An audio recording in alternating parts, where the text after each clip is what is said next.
we are bringing you this particular article that we found online. It's quite an old article from around July 1979, and it reads: his name was up on the theatre marquee, big as life. His shoes and other memorabilia were in a glass display case, and 2,000 of his fans, many of them specially robed and belted, stood by quietly as a proclamation was read, making this his day.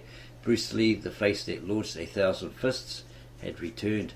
This is not like the unretirement of George Jessel or Tony Orlando or some other celebrity who decided the public had been deprived of their presence long enough. Bruce Lee has not been brooding somewhere in plush seclusion. Bruce Lee has been dead for nearly 6 years at the time of this article. When he makes a new picture, titled appropriately enough Game of Death, that is some kind of event. Andre Morgan, line producer of Game of Death, was on the phone from Hong Kong at that point. The connection was weak, but the numbers were strong. The rare opening was huge, one of the biggest I've ever had, he said with satisfaction. It broke records in Sao Paulo. It was breaking records in Sao Paulo. Business was very good in Germany, and it was the number 5 grosser in Japan, earning $8 million. Not only had a dead man made a new film, the thing is earning a fortune. It is difficult to explain to non-initiates the singular drawing power of Bruce Lee. Calling him a martial artist is a bit like calling Proust a scribbler. He was not of the genre. He defined and created it, combining startling yet graceful physical movements with an exceptional screen presence and charisma. It took Lee, the 1958 Cha-Cha King of Hong Kong, a former waiter in a Chinese restaurant in Seattle, USA, and a 4-F Army reject, less than 2 years to bounce from relative obscurity to a status as the hottest property in world cinema, capable of asking $1 million a picture. His last film, Enter the Dragon, has recorded worldwide box office earnings in excess of $100 million. As Esquire headlined in 1973, is not Warner Brothers ancient and wise? Is not Bruce Lee young and coming up fast? And then, on July 20, 1973, Lee went to the Hong Kong apartment of actress Betty Ting Pei. He complained of a headache, was given a prescription painkiller called Equagesic, went into the bedroom to rest and could not be wakened, and was rushed to a hospital where he died at 11:30 p.m. He was 32.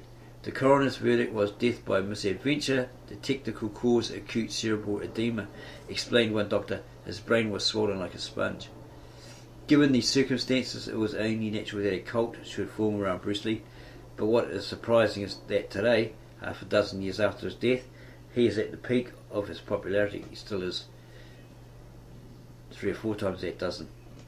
The Bruce Lee International Fan Club claims an active membership of more than 10,000 and growing.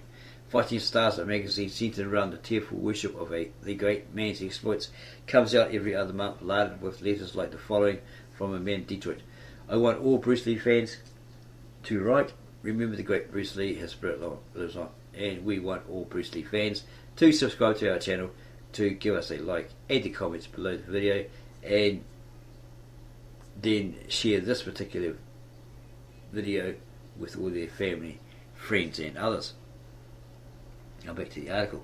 Most durable have been the literally dozens of quirky, cheap films made with no relation to Bruce Lee, except the mercenary hope of cashing in on his reputation. The Black Dragon revenges the death of Bruce Lee, for example, just opened in London, where a critic called it the shoddiest and feeblest of all kung fu exploitation movies. Its distinctions include a plot without the least pretense to coherence. In addition, a recent issue, an issue of the Washington Post back then, carried ads for no less than 3 films eager to profit from his good name. Good Guys Wear Black, with lead actor Chuck Norris, promoted as He Fought to the Death with Bruce Lee, a film based on a script idea of Lee's, and advertised as Bruce Lee's Spirit Lives in, Circle of Iron, as well as a more conventional, albeit ghoulish, Bruce Lee Fights Back from the Grave, and You Can't Keep a Good Man Down. As these feeble rip-offs proliferated, consider the plight of Raymond Chow, managing director of Hong Kong's Golden Harvest Group and the producer of many of Lee's films. Chow had in his possession sizable chunks of the very last Bruce Lee epic, the one he'd been working on at the time of his demise, or his death. Given all of the above, Chow knew that if he could turn it into a finished product, there would be no end to the money that could be made, but the nature of the footage shot seemed to make that hope an impossibility.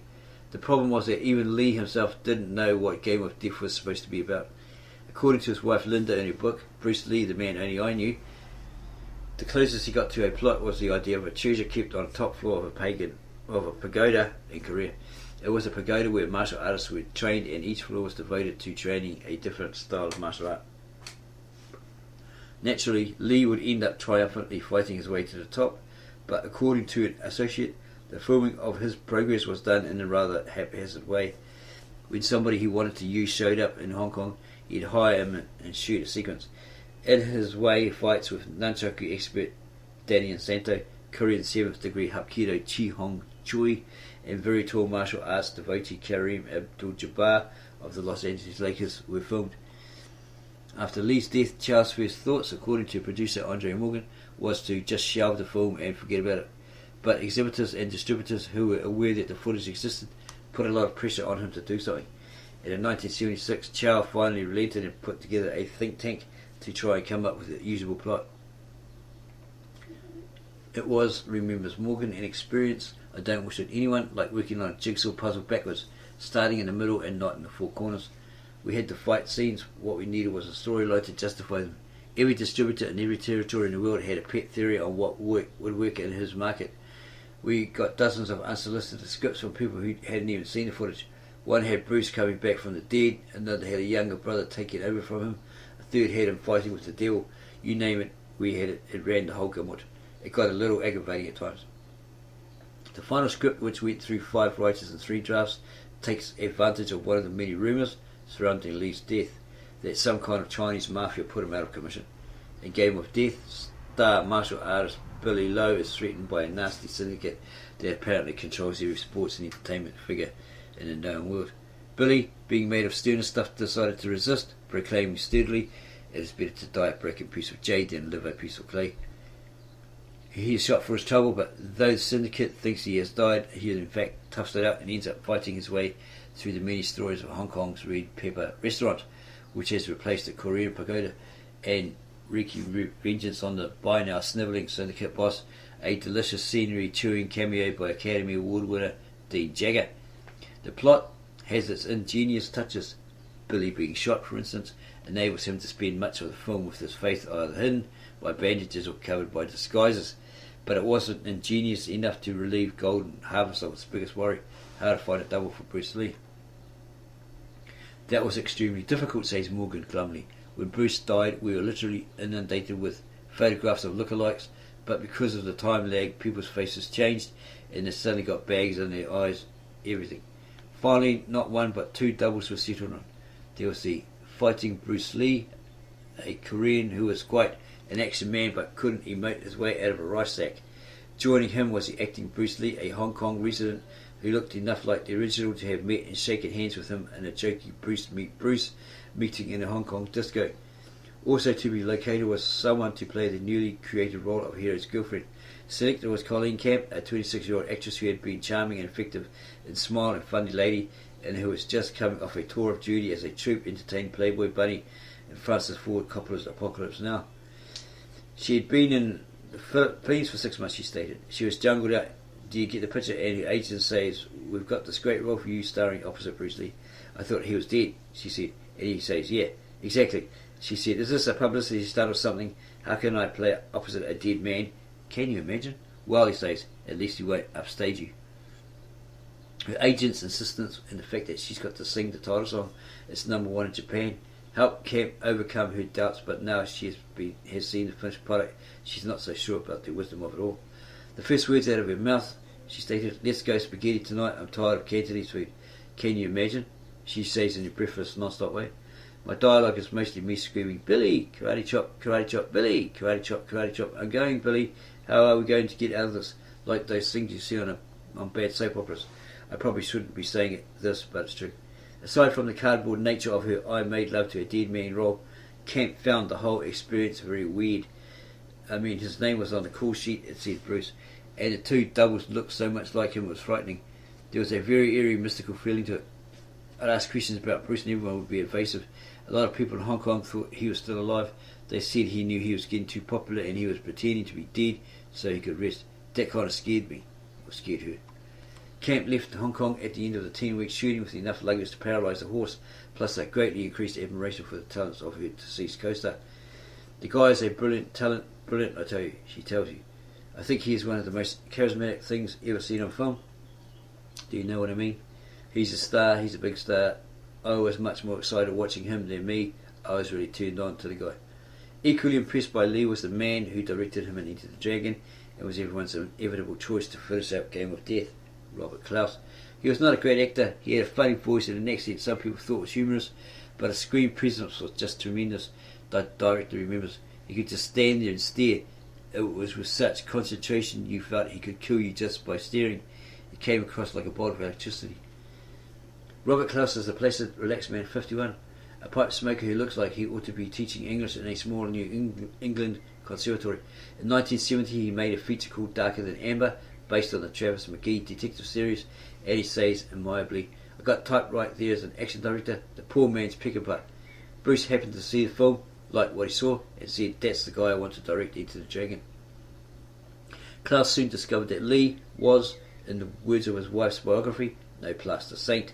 He was high-strung, very much so, with an enormous ego, just enormous. Klaus remembers, shaking his head.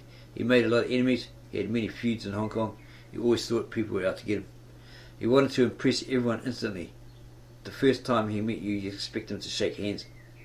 But instead he steps back, flicks out his foot so fast you could feel the air move right at the tip of your nose. Then he'd take your hand and place it on his stomach. It was kind of his calling card. After that, you could go out to lunch with him, obviously. Klaus especially remembers the time Lee accidentally cut his hand in a screen fight with Bob Wall. Bruce got paranoid and told his buddies, at the end of our biggest fight scene, I am going to kill Bob Wall.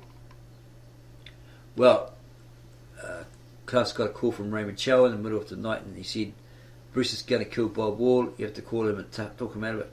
So he called him up and he said yes, he was going to pile drive himself into Wall's chest and kill him. Finally, Klaus told him he couldn't do that he still needed Bob for some scenes here and there after the big fight. He grumbled, but it gave him an out. He could tell his pals. He wanted to kill him, but for the sake of the picture. Klaus's initial problem on Game of Death had nothing to do with film. Here's what we had to do, he explains pleasantly. We had to placate Bruce's spirit.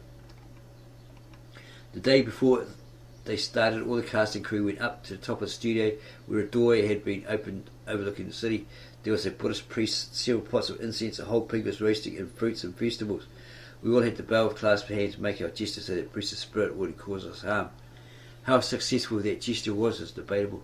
In a bizarre postscript several months after Game of Death's completion, one of its stars, Gig Young, committed suicide in New York after killing his young bride, Kim Schmidt, a script supervisor he met while making the film. That's probably the guy who was the second in command in the Game of Death, and he used to snap his fingers and all that sort of stuff. He had that cane. He tried to box Bruce Lee's character, but yeah, he broke his arms or something like that, broke his neck, whatever. What started the big problem we faced was trying to be credible, Klaus says, weary of just remembering. It was a terrible, huge, exhaustible job. We had to match clothes, match lighting, match makeup, which was very difficult because he would cut and stuff. It took a lot of fineling, maybe that's what it's supposed to say. If there are people who feel Orientals look alike, this film was made for them. As a finished product, Game of Death is cunning in places, awkward in others. It doesn't always work, but that it works at all is amazing. Sequences from earlier films, a flying leap from the Chinese Connection, a fight in the Roman Colosseum, yes, the Roman Colosseum, from Return of the Dragon, are cleverly worked into the plot, and in Klaus's words, snippet of Bruce are slipped in here and there to help camouflage the action.